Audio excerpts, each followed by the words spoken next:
Bonjour à tous. Différents processus sont décrits dans le bouddhisme. Les mécanismes sont à la fois pratiques et théoriques.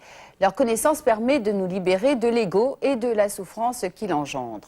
Parmi les processus que nous devons prendre en compte, le Bouddha a défini des causes et des conditions qui génèrent des effets déterminés. Il s'agit notamment de ce que les enseignements nomment les 12 liens interdépendants. Si nous prenons le temps d'analyser comment fonctionnent ces liens, il devient alors évident qu'ils sont omniprésents dans nos vies quotidiennes et qu'ils déterminent en grande partie ce que nous vivons. C'est ce que nous allons voir maintenant avec Roland Reich. Roland, bonjour. Bonjour. Vous êtes l'un des principaux responsables de la ZI, l'association Zen Internationale. Vous pratiquez Zazen depuis de très nombreuses années. Plus de 20 ans, vous avez été ordonné moine par Maître Deshimaru et vous enseignez un peu partout en Europe et en France et notamment à Nice où vous résidez. Alors, on parle de lien, puisque c'est le thème de l'émission. Le lien, c'est un terme qui est quand même très fort. Certaines traductions parlent également de chaîne, parlent d'un cercle, d'autres de roue. En fait, de quoi faut-il parler? Eh bien, il faut parler de ce qui conditionne le fait que nous transmigrons constamment d'un état dans un autre état. Et ces états donc, peuvent être considérés comme soit des états psychiques que nous traversons au cours d'une séance de méditation pendant 1 heure, soit au cours d'une journée, soit au cours d'une vie, en fonction de nos états de conscience, de nos actions et des différents liens qui nous font passer d'un état à l'autre. Nous vivons dans un monde différent, qui est le résultat de notre attitude dans la vie. Et puis ces liens expliquent aussi comment se déroule la transmigration, ou plutôt les renaissances, d'une vie passée à une vie présente et à une vie future. Mais on parle soit de liens, on parle de conditions. Il vaut mieux parler de conditions, parce que les conditions évoquent le fait qu'il y a une pluralité de causes et qu'il n'y a pas juste une cause qui va produire un effet. Le Bouddha avait une vision très moderne de la complexité. La causalité n'est pas une chose simpliste. Il y a une multitude de conditions qui aboutissent à certains résultats. Donc, le but de cette vision, c'est de nous aider à prendre conscience de comment nous sommes conditionnés à vivre ce que nous vivons et comment surtout nous pouvons nous libérer de nos conditionnements. Oui, parce que dans le terme lien, on a l'impression quand même qu'il y a une espèce d'attachement qui nous maintient en esclavage dans ce système et qu'on ne peut pas s'en libérer. Alors qu'effectivement, lorsque vous parlez de causes et de conditions, ça paraît quand même plus juste. Oui, mais ces causes et conditions, si on ne fait pas le travail de s'engager dans une pratique spirituelle telle que donc l'enseignement du Bouddha et en particulier la méditation, risquent de devenir effectivement des chaînes qui nous enchaînent et des liens qui nous maintiennent dans des états de souffrance. Et c'est suffisamment important pour que justement on regarde en détail comment ça se passe, parce que le but du Bouddha n'était pas d'élaborer une doctrine théorique, mais de donner des instruments pratiques pour apprendre à se libérer de ces liens. Alors concrètement, on va commencer par les énumérer. Enfin, bon, en tous les cas, on va donner les premiers. Si, je crois qu'il faut les énumérer et voir qu'il s'agit en fait d'un enchaînement, on pourrait dire des anneaux, de 12 causes interdépendantes qui font tourner ce que l'on peut appeler la roue de la vie, c'est-à-dire le fait que nous passons d'états infernaux à des états dans lesquels nous sommes plutôt dominés par des attitudes plutôt instinctives ou animales ou humains, ou des fois des états béatifiques, des états d'extase. Et ceci est la roue de la vie. Et cette roue de la vie est entraînée par un certain nombre de causes et de conditions. La première, c'est l'ignorance. L'ignorance, c'est ne pas se comprendre soi-même, fondamentalement. Ne pas comprendre la réalité de notre existence, ne pas comprendre la réalité dans laquelle nous sommes inscrits, et donc se faire des illusions sur ce qu'est notre existence, s'illusionner sur notre propre ego, etc. Et ça va enclencher certains états d'esprit, donc des motivations égoïstes, des motivations de haine, mais par contre ces motivations vont renforcer notre ignorance. Donc l'ignorance conditionne les motivations qui vont conditionner l'état de notre corps et notre esprit et nos actions, mais inversement, nos fabrications mentales vont éventuellement renforcer l'ignorance, c'est-à-dire nous aveugler tellement qu'on ne peut plus voir la réalité telle qu'elle est. Donc ça fonctionne effectivement dans les deux sens, et il en est ainsi tout au long de la chaîne. Des désirs provoquent des attachements, mais les attachements déclenchent de nouveaux désirs. Les sensations provoquent des désirs, mais les désirs par la suite donnent lieu à de nouvelles sensations. Donc il y a constamment interdépendance entre les causes. Oui, d'ailleurs, quand vous parlez de ces liens, on a l'impression que certains se recoupent et que ça ne serait peut-être pas nécessaire de les énumérer comme ça de façon aussi détaillée. L'important, c'est de comprendre le principe de base. Et le principe de base, Bouddha disait, ça signifie finalement que quand ceci est, cela est. Cela veut dire que les choses n'arrivent pas par hasard, que certaines conditions produisent certains effets, que si nous comprenons les conditions, nous pouvons modifier ces conditions, et donc les effets pouvons devenir non plus conditionnés, mais plus libres, plus responsables, plus maîtres de notre vie, plus éveillés finalement, en comprenant ce qui nous conditionne.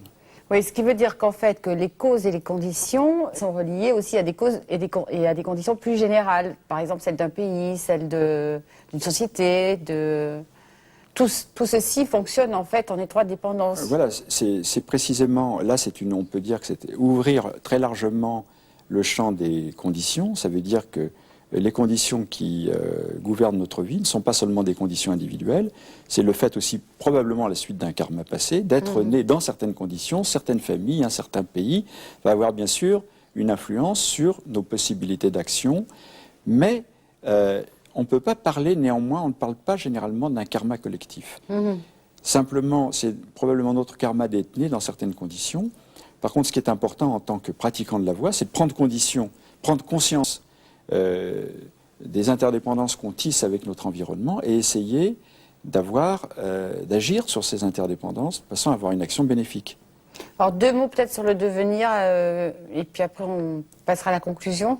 Oui, le devenir, c'est le dynamisme qui résulte du fait que, par suite de nos contacts avec les objets des sens, nous développons des désirs pour les objets que nous aimons, nous développons aussi des répulsions pour ce que nous n'aimons pas, et surtout nous développons des attachements. Et ces attachements, c'était ça le principal souci du Bouddha.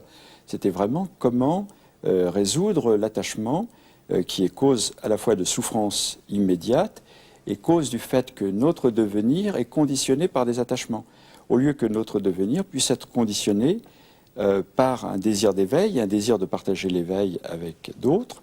Le devenir, pour la plupart du temps, c'est un espèce de dynamisme qui est complètement fermé, conditionné par des attachements, donc par une vision limitée de l'existence, et finalement, nous persistons dans notre être et nous désirons renaître, mais toujours pour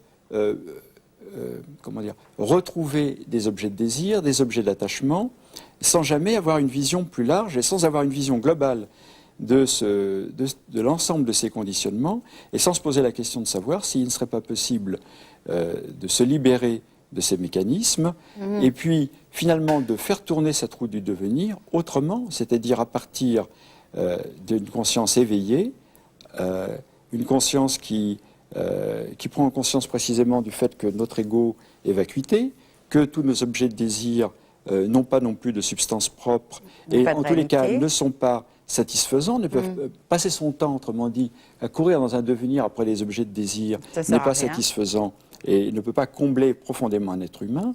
À partir de là peut apparaître un certain type de désir qui est particulier, mais qui est le désir d'éveil, qui est le désir de pratiquer la voie, et à partir de là se développe une conscience éveillée, une conscience de l'interdépendance, pas seulement l'interdépendance personnelle, celle dont on vient de parler, mais l'interdépendance avec tous les êtres. Et du coup, la motivation qui va conditionner notre propre devenir va être celle de la compassion, celle du souhait de Bodhisattva de partager cette conscience éveillée avec tous les êtres, d'aider les autres à se libérer de leur souffrance. Et à ce moment-là, la roue de la vie va tourner non pas par suite des conditionnements liés à notre karma, à nos désirs et à nos attachements, mais va être une roue de la vie qui va tourner par la motivation des voeux de Bodhisattva, de résoudre la souffrance, d'aider les êtres à s'éveiller. Et finalement, ça va être la roue de la vie éveillée. Et alors, ce qui est important de comprendre, c'est que le Bouddha avait enseigné cette vision des 12 causes interdépendantes à des gens qui avaient le souci, principalement, de sortir le plus vite possible du samsara, de ce monde conditionné. Mais il enseignait aussi en même temps la compassion. Et finalement, par la suite, à travers le courant du Mahayana, on a mis beaucoup plus l'accent sur la nécessité de rester dans le monde, donc de ne pas être pressé de sortir de cette roue des conditionnements, mais comme je l'ai dit juste précédemment, de la faire tourner autrement, à partir de la foi, de l'énergie des vœux, non pas pour gagner un nirvana qui serait une extinction de ce mouvement, mais pour pratiquer un nirvana vivant, c'est-à-dire une vie libérée des liens, mais tout en restant en contact avec les phénomènes. Et il est tout à fait possible, si on observe bien comment fonctionnent ces conditionnements, de fonctionner à l'intérieur de ces enchaînements. Et d'inverser le processus, tout simplement. C'est que chacun des maillons peut être un anneau d'éveil. Voilà. Prendre conscience de ses désirs, et puis les sublimer dans des désirs plus profonds, plus nobles, plus altruistes, par exemple, est une cause d'éveil. Prendre conscience de son corps et de son esprit, ici et maintenant, ça va être aussi la possibilité de réaliser que ce corps et cet esprit, c'est aussi le lieu de la pratique de l'éveil. Et prendre soin de ce corps comme notre dojo, notre lieu de réalisation de la voie, et non pas simplement comme le siège des conditionnements et des attachements. Donc chacun des liens, on peut les considérer comme une occasion de s'éveiller. Et ainsi, ils ne deviennent plus un moyen de fuite, finalement, du monde, parce que quelque part, on peut vouloir fuir le monde en se disant « ça y est, je les ai compris, je m'en libère », mais au contraire, un moyen d'intégrer profondément et de vivre dans le monde et avec les autres. C'est ça, de vivre dans ce samsara avec une conscience libérée des attachements, en tous les cas plus libre des attachements que si nous n'étions pas dans cette voie du Bouddha. Tout est conditionné, même la conscience et même le libre arbitre, d'une certaine façon. Oui, bien sûr, mais si on prend conscience que même le libre arbitre s'inscrit dans un certain nombre de conditions, on peut inscrire notre liberté dans les phénomènes. On n'est pas libre de faire n'importe quoi, mais il est possible, dans certaines conditions données, qui sont nos conditions personnelles et les conditions du milieu dans lesquels on est, si on développe une conscience justement de comment ça fonctionne, et si on est motivé par autre chose que par notre ego, il est possible de faire tourner cette roue de la vie autrement. Et c'est ça que finalement le bouddhisme du Mahayana et la pratique du Zen nous invitent à pratiquer. Merci Roland. Merci. Je vous propose maintenant quelques livres avant de terminer cette émission. Tout d'abord, ce livre de notre invité, Voix d'éveil, donc de Roland Reich. C'est un commentaire de texte de Maître Dogen. Il est publié aux éditions Yuno-Sen. La Voix de l'encens est publiée par les éditions Piquier. La philosophie du Bouddha de moine Vijayaragna aux éditions Lys. Frères de terre et d'esprit est un livre de dialogue entre un maître zen et un moine bénédictin. Il est publié par les éditions Durelier. Et je vous signale également la parution de ce hors-série de l'actualité des religions, consacré donc aux religions et à leurs chefs-d'œuvre. Pour tout renseignement complémentaire, vous pouvez nous écrire à l'adresse suivante. UBF, boîte postale 240 étoiles, 75 770, Paris, CEDEX 16. Merci de nous avoir suivis, merci de nous avoir accompagnés. Je vous souhaite de passer une magnifique semaine et une très très belle journée. À dimanche prochain.